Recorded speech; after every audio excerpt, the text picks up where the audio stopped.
Shedeur Sanders and Deshaun Watson. Story comes out. Mary Kay Cabot has this story. She talked about Shedeur Sanders and Deshaun Watson and how Deshaun Watson has taken an active role in mentoring and tutoring the young quarterbacks Dillon Gabriel and Shedeur Sanders. He also talked about that Deshaun Watson could come back a little earlier than one thought, and that right now he will be on the PUP list, which means he will miss at least 4 weeks. After that, he will have a 21-day period where we can come back and actually practice, and then he could be on the field as early as 8 months out, which is about October, to be back on the field. Now, listen, I talked about this on the Ultimate Cleveland Sports Show. They asked me, what does that mean? I said, listen, guys, I've already told you what it is. The council's already ruled on this. and this is why listen, when I'm talking this talk, some of y'all will tune out, but it is what it is. Y'all can tune out at your own peril. But I've been speaking straight facts, and I've been on the road for about 4 weeks now. These facts is hitting. When the collusion came out, not only do we understand that the Cleveland Browns, and I said this on UCSS, not only did the Cleveland Browns were forced to apologize for the optics of Deshaun Watson. It wasn't the optics of Deshaun Watson. I told you guys, they don't care about any of that. They care about the money structure. Deshaun Watson was given 6 games by Sue Robinson. Guess what?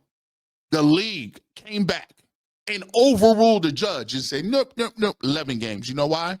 It wasn't the fact that they thought that he needed more discipline. It wasn't the fact that they thought there was more there or more allegations. They didn't like the fact that he got that contract. And now we all understand and know it. There was a PowerPoint presentation. 32 NFL owners was around it. They talked, they colluded. They said, under no circumstances are we to ever give a contract like this because of the structure. If you notice anything, what is the difference between baseball and the NBA and football? You have people in the NBA like Mark Cuban, people in the NBA like the buses who've owned the Lakers since the beginning of the time. You have people like the Boston Celtics. You have owners selling their teams. These are blue blood teams.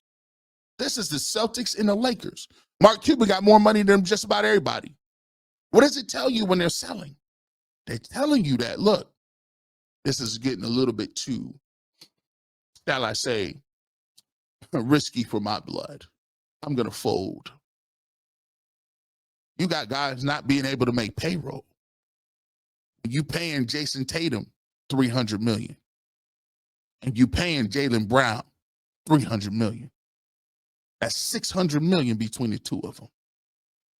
Not to mention Derek White, not to mention Drew Holiday, not to mention Porzingis, not to mention, you see what I'm saying? You know why them salaries is like that? It's because of the collective bargaining agreement and the rising salary and the splits in the revenue and the TV deals. And every single one of them contracts is, guess what? Guaranteed. Baseball. Shohei Ohtani makes so much money to field the rest of the team to be competitive. He said, just split it up in increments for me. I know y'all owe me about $1 billion, but just go ahead and put it in an annuity, and then I'll wait till I'm done playing, and then y'all can start paying me. That's how much it is. You notice the only people getting paid like that in professional sports, in the NFL, guess what they are? Quarterbacks. And Deshaun Watson getting $230 guaranteed does not line up with what the pay structure looks like. We want these $16 billion deals, and we still want the ability to say, if we don't like your performance, we can cut you for no reason. We cut you for whatever we want to in 2 years. That's the way we're going to keep it. See, what they do is they understand that football is such a part of the American fabric. What they do is they basically believe that you're brainwashed enough to always side with the ownership and never talk about the players. Because for you, you don't really care about the players. The name on the jersey changes. The name on the back changes. Name on the front never does. So in a human lifetime, you'll outlive thousands of players. If you live to be 80 years old, guess how many countless quarterbacks you rooted for? How many countless running backs? How many people's jumping up and down crying over Nick Chubb? Not very many. So when you talk about them 11-game suspension, it's not about no what's the name. I ain't talking about no 11 games. That 11 games was more for the Browns than Deshaun Watson, because it punished them and they were without their quarterback for 11 weeks. Then they told him he can't even be in a building, so you can't even coach him up. They said, yeah, when he get on the field, he gonna be rusty. We'll make sure he rusty. Then when he got hurt, I said, well, listen, Jimmy, we better figure something out. If you apologize, we can make this thing up. He came out and apologized. All of a sudden, things started working well. Oh, look, Shedeur just done fell down to him. Ain't that nice? 5th round with no money guarantee. Oh, ain't that crazy? And you know what the council also said? Hey, look, Deshaun, here's how this works. I know you want. I know you want to continue to play. You got your 230. You got that. But we need you to play football. We need you to play ball. So when you get back, and even if you get back a little earlier, you're not really ready to play yet. As a matter of fact, we don't think you're going to be ready to play the whole season. That's how that's going to go. You're not ready to play. And when they ask you to renegotiate and restructure the deal, I need you to be a good soldier and go ahead and do that. Spread that out. We don't need you in the media talking about whether you're going to play or not. We don't need you talking about you forcing your way back in. What we need you to do is be in there, being a good soldier. You come to practice, don't say nothing, put your inspirational tape out and tutelage and get these young guys under your wing. And guess what?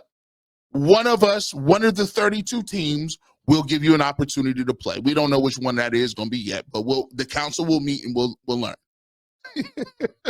See, it's funny, but it's not funny, because that's how the game works. So Deshaun is playing the game. Rightfully so. By the way, people talk, oh, I don't want a Shedeur Sanders around Deshaun Watson. I don't want him. Listen, bro, let's stop playing. These is grown-ass men. These grown-ass men, people. Stop with all that little kid stuff. Stop with all that little kid stuff. Man, do you understand? You understand how you gonna say somebody is rubbing off with another man? Stop it. That sounds crazy to even begin with. I don't know where y'all grew up. We don't even do that no more. I got younger brothers, and if I do something, that's like saying you rubbing off on your brothers. Bro, they grown. They 30. If I'm still rubbing off on you when you 30 and 40, it's a problem. So that, first of all, is out of here.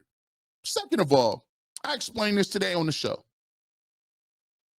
Y'all don't understand the difference, the canyon, the amount of airspace between a regular civilian and someone who plays NFL football. You guys play fantasy football so much and watch the game so much that you start to actually think you actually are close to the knowledge or the skill set or anything that these guys do. Let me just shoot this down. These are the top 0.01% people in the world. I know you think, because you stayed at a Holiday Inn Express and you play fantasy and you good and you won the runner-up championship in your office pool, that you think you know.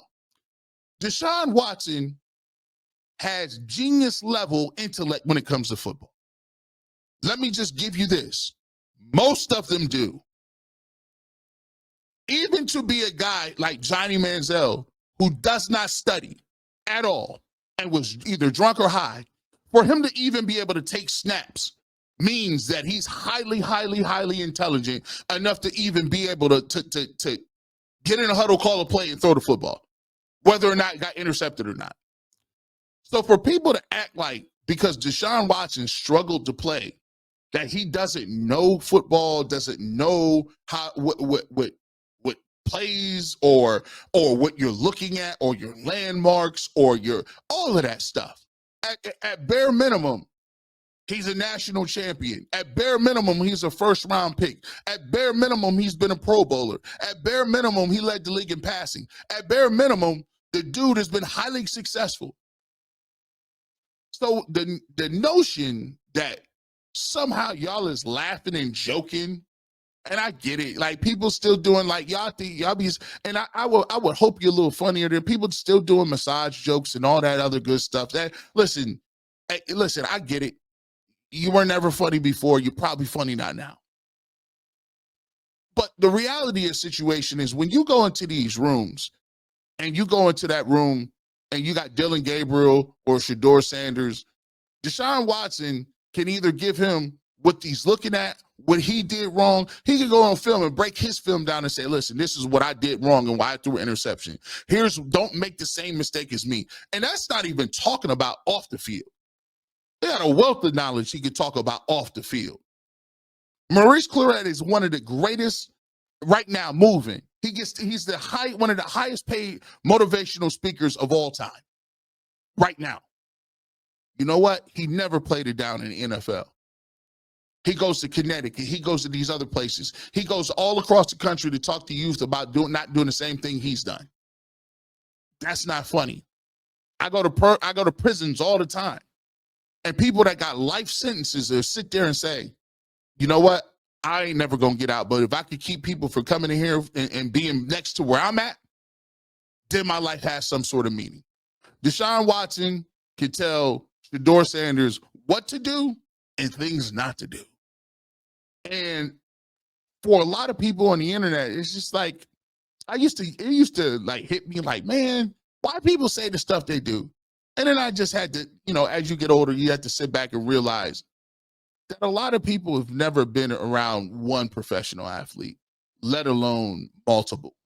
Some people have never played team sports. Most people have never played at a high level or had success at any level. So I get it. A lot of what people project is what they think life is about or think sports is about, and they really don't have a good grasp on what really happens or goes down. But let me just tell you something. Deshaun Watson, if you put him on the board, he knows what he's talking about. And this is a note to anybody out there. Hey, guys, if you want to be successful in life, I believe that you can learn something from anybody. Your worst enemy can give you something to learn from. A child can give you something to understand or learn from. You can get a lesson from anything in life.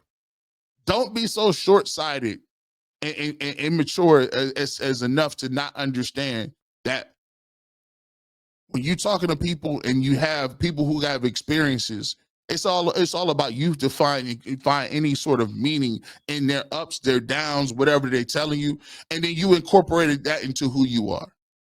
So, am I worried about Deshaun Watson and Shedeur Sanders? No. Actually, I approve and I say, Shedeur, not only talk to Deshaun Watson, but talk to Joe Flacco, talk to Kenny Pickett, talk to Dillon Gabriel, talk to Tommy Reese, talk to Kevin Stefanski. Hey, go get you with Jameis Winston. Talk to as many quarterbacks as you can and simulate the best things you can and minimize the bad things that you learn or the things that you learn that could be pitfalls. And that's how football players work. Make sure